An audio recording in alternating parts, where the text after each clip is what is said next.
Suatu malam, Archer bermimpi buruk. Dalam mimpinya, Matthew pulang ke rumah. Tapi sekejap kemudian, tubuh Matthew berubah jadi nenek tua menyeramkan itu. Malam itu, Justin kembali ke sekolah. Di dalam kelas lamanya, dia melihat anak-anak yang hilang. Salah satunya bahkan wajahnya dilukis seperti badut. Tapi ternyata itu cuma mimpi buruk. Di rumah, dia mulai lagi mendengar suara-suara aneh. Dia sempat mengira melihat seorang nenek tua merayap di langit-langit, tapi ternyata hanya halusinasi. Ini adalah kisah tentang sebuah sekolah, di mana satu kelas tiba-tiba saja lenyap. Dari 18 murid, hanya satu anak laki-laki bernama Alex yang tertinggal.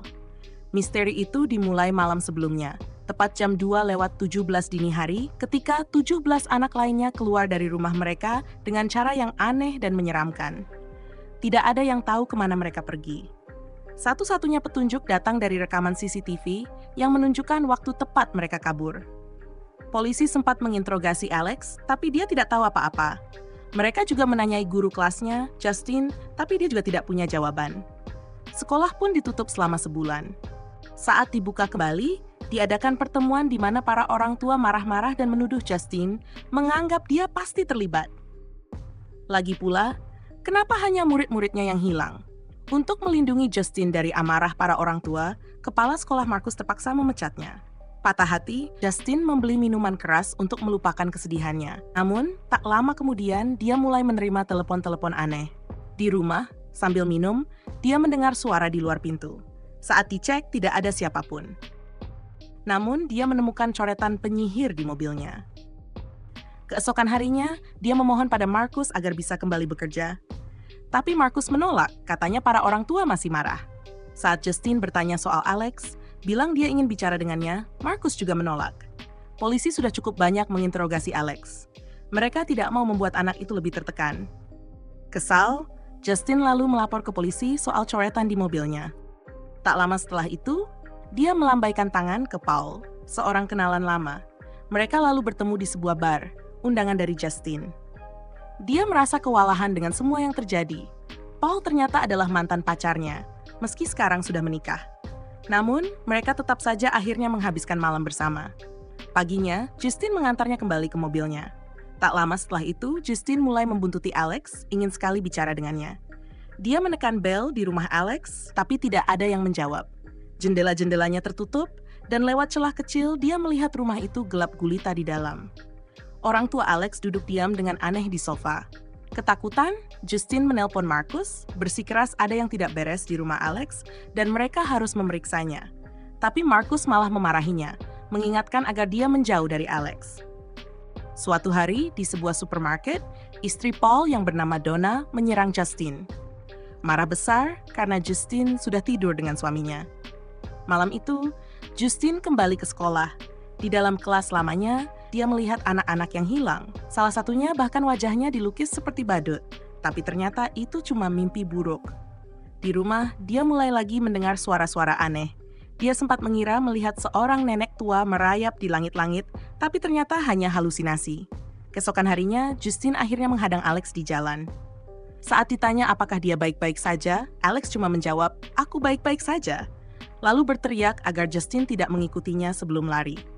Masih nekat, Justin kembali ke rumah Alex dan mengetuk berkali-kali, tapi tetap tidak ada jawaban. Dia memarkir mobilnya di depan dan memutuskan menunggu di dalam.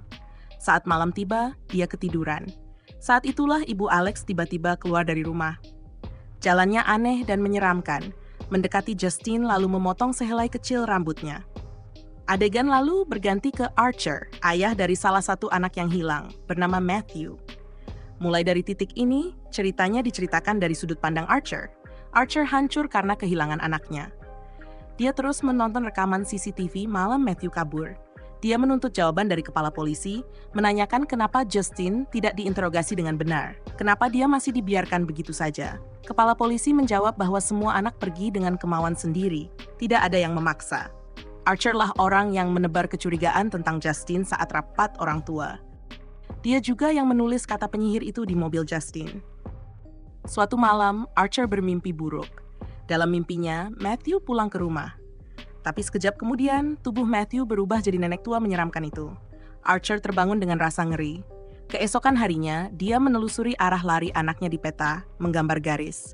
Lalu dia pergi ke rumah anak lain yang hilang, meminta pada ibunya agar bisa melihat rekaman CCTV. Si ibu menolak. Jadi Archer menunggu suaminya pulang dan bertanya padanya. Kali ini dia diizinkan.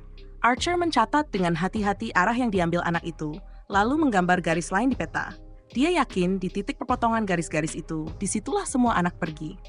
Dalam perjalanan ke sana, dia melihat Justin di pom bensin. Dia mendekat, siap menghadangnya. Justin sudah tahu maksudnya, bilang dia mengerti kenapa Archer datang. Tapi sebelum mereka sempat bicara lebih jauh, Marcus tiba-tiba berlari ke arah mereka. Mendadak, Marcus menyerang Justin. Archer berusaha melindunginya, tapi Marcus yang berlumuran darah mencekik leher Archer. Sekarang ceritanya berganti ke sudut pandang Paul. Istrinya, Donna, hendak pergi untuk perjalanan. Dia bilang akan segera kembali dan meminta Paul menyampaikan pesan pada ayahnya soal makan malam keluarga. Ayah Donna ternyata adalah kepala polisi. Setelah menyampaikan pesan itu, Paul pergi kerja. Saat itulah Justin menghubunginya. Saat berkeliling kota, Paul melihat seorang pecandu bernama James mencoba membobol sebuah tempat. Paul mengejarnya dengan mobil, dan setelah kejar-kejaran singkat, dia berhasil menangkapnya. Saat menggeledah James, sebuah jarum dari saku menusuk tangan Paul. Marah, Paul meninju wajah James. Kemudian, dia mengoleskan obat di luka tangannya. Saat itu dia sadar bahwa tinju yang dia berikan terekam kamera dashboard mobilnya. Paul menyeret James dan bilang akan melepaskannya, tapi memperingatkan agar tidak muncul lagi di sana. Lalu Paul melaporkan semua kejadian itu ke kepala polisi. Sang kepala bilang tidak usah khawatir, kecuali James sendiri datang mengadu, tidak akan ada apa-apa. Bahkan dalam sebulan rekaman itu akan otomatis terhapus. Saat itu juga, Paul mendapat pesan dari Justin. Untuk menghilangkan stres, dia pergi menemuinya. Keesokan paginya saat kembali, Donna sudah menunggu di rumah. Melihatnya, dia langsung bertanya dari mana Paul semalaman. Donna sadar Paul selingkuh. Di kantor polisi hari itu, ayah Donna menatap Paul dengan dingin penuh kecewa. Di luar kantor, Paul kembali melihat James. Dia mulai mengikutinya. Dari sini, ceritanya beralih ke sudut pandang James. James berkeliaran membuka pintu-pintu mobil, berharap ada yang tidak terkunci agar bisa mencuri. Dia berhasil mengambil beberapa barang, tapi saat mencoba menjual, tidak ada yang mau membeli. Lalu dia mencoba membobol sebuah rumah, tapi Paul menangkapnya dan memukulnya lagi. James kabur, dan di jalan dia sampai ke rumah Alex. Sampah berserakan di luar, membuat rumah itu tampak kosong. Dia masuk lewat jendela. Betapa kagetnya dia, orang tua Alex duduk diam seperti orang kesurupan. Memanfaatkan itu, James mencuri peralatan dapur. Saat sampai ke ruang bawah tanah, apa yang dia lihat membuatnya membeku ketakutan. 17 anak itu berdiri di sana. Sebelum dia sempat bereaksi, orang tua Alex tiba-tiba berdiri, keluar dari lamunannya. Panik, James langsung kabur. Setelah itu, saat mencoba menjual sendok curiannya, dia melihat poster berhadiah $50.000 bagi yang bisa memberi info soal anak-anak yang hilang. Bersemangat, dia menelepon polisi. Tapi mereka tidak percaya. Mereka bilang kalau punya laporan, datang saja langsung ke kantor. Sebelum sampai ke sana, Paul kembali menemukannya dan mengejarnya. James lari masuk hutan. Di sana, dia bertemu nenek tua yang sebelumnya juga pernah muncul. Ketakutan, James bersembunyi di dalam tenda. Tapi tak lama, seseorang mendekat dari luar. Panik, James menusukkan jarumnya. Tapi ternyata yang jatuh adalah Paul. Marah, Paul menindihnya. James buru-buru bilang dia tahu di mana anak-anak itu. Dia bisa menunjukkannya. Paul menyeret James ke mobil dan langsung ke rumah Alex. Dia meninggalkan James di luar lalu masuk. Setelah lama, Paul keluar lagi, tampak terguncang. Tanpa sepatah kata, dia menarik James masuk bersamanya. Lalu adegan beralih ke sudut pandang Marcus. Justin sudah bilang padanya tentang rumah Alex. Khawatir, Marcus memanggil orang tua Alex ke kantornya untuk bicara langsung. Tapi yang datang malah bibi Alex, Gladys. Dia bilang orang tua Alex sedang sakit, dan dia tinggal di sana untuk menjaga Alex. Marcus bersikeras harus bertemu orang tuanya sendiri. Dia bilang ada laporan kesejahteraan. Kalau dia bisa bicara langsung, masalah itu tidak perlu naik ke pihak yang lebih tinggi. Gladys bertanya siapa yang membuat laporan itu. Marcus tidak menyebut nama Justin. Dia hanya bilang kalau tidak bisa bertemu orang tua Alex, terpaksa melibatkan pihak luar. Adegan lalu berpindah ke rumah Marcus, di mana Gladys tiba-tiba muncul di luar. Dia bilang ketinggalan bus dan harus jalan, lalu merasa sangat haus. Suami Marcus mempersilahkannya masuk. Tapi alih-alih minta gelas, Gladys meminta air dalam mangkuk. Dia membawa sebuah pita milik Marcus. Dia melukai tangannya, mengoleskan darah ke pita itu. Lalu dia memotong rambut suami Marcus, membunyikan lonceng kecil, dan mengikat rambut itu pada sebuah batang sebelum mematahkannya. Saat itu juga, Marcus terdorong menyerang suaminya. Dalam keadaan terhipnotis, dia membunuhnya. Gladys lalu menjatuhkan batang itu ke air, membuat Marcus berhenti. Setelah itu, Gladys menempelkan rambut Justin pada batang lain. Itu membuat Marcus berbalik mengejar Justin, memaksanya untuk membunuhnya. Dia menyerangnya, tapi Archer datang dan menyelamatkannya. Justin lari masuk ke sebuah toko. Marcus terus mengejarnya. Meskipun Archer mencoba menghentikannya, Marcus tidak mundur. Justin melompat ke mobil dan kabur. Marcus berlari mengejarnya. Saat itu, Marcus tertabrak kendaraan dan tewas. Saat itulah Archer sadar Justin tidak bersalah. Dia juga hanya korban. Mereka bicara, dan Justin bilang terakhir kali dia lihat Marcus, pria itu baik-baik saja. Archer menjelaskan cara Marcus berlari mengingatkannya pada sesuatu. Anak-anak yang hilang juga lari dengan cara yang sama. Dia lalu menunjukkan peta bergaris yang digambarnya. Justin melihat titik itu dan bilang rumah Alex ada tepat di sana. Cerita pun beralih ke sudut pandang Alex. Kisahnya dimulai saat semua masih normal. Suatu hari, ayah Alex menjemputnya pulang sekolah.